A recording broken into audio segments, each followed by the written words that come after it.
حضرت عائشہ صدیقہ سلام علیہا نے عرض کی کہ یا رسول اللہ کیا یہ حکم صرف ہم اہل بیت کے لیے ہے؟ حضرت عائشہ نے عرض کی کہ یا رسول اللہ کیا یہ حکم صرف ہم اہل بیت کے لیے ہے؟ حضور علیہ السلام نے ارشاد فرمایا نہیں، یہ حکم تب میری ساری امت کے لیے ہے، یہ حکم میری ساری امت کے لیے ہے۔ یعنی جو حضور علیہ السلام کا غلام قیامت تک اللہ کی راہ میں عید الاضحیٰ پہ قربانی کرے گا، حضور علیہ السلام نے اس کو خوشخبری عطا فرمائی کہ تمہارے جانور کے خون کا قطرہ زمین پر بعد میں پہنچے گا، اللہ کریم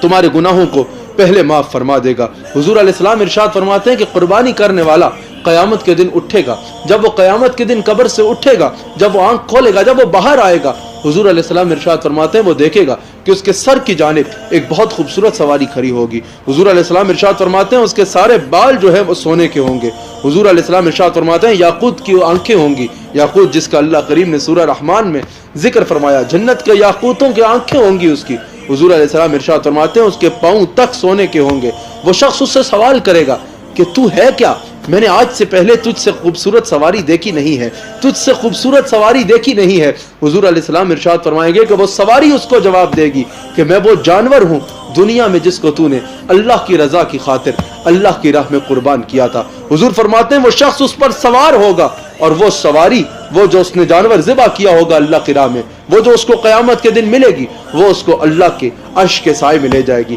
جس دن سورج سوا نیزے پہ ہوگا، جس دن ہر کوئی سایہ ڈھونڈ رہا ہوگا، اللہ کے عرش کے سوا کوئی سایہ جس دن نہ ہوگا، وہ سواری اس قربانی کرنے والے کو اللہ کے عرش کے سائے میں لے جائے گی۔ ناظرین اکرام، اس پر توجہ کیجئے، اللہ کی راہ میں ضرور قربانی کیجئے، نیت اللہ کی رضا کی رکھیے، اور جب قربانی کریں تو وہ گوشت صرف اپنے یا اپنے گھر والوں تک نہ رکھیں، بلکہ اس تک وہ لقمہ پہنچائیں جن تک کوئی لقمہ پہنچانے والا نہیں ہے، ان تک وہ گوشت پہنچائیں جن کو سال میں کبھی گوشت کھانا نصیب نہیں ہوتا، ان تک جب آپ پہنچائیں گے یہ خوشیاں جو ان کے دل سے دعا نکلے گی، وہ دنیا و آخرت میں آپ کے لیے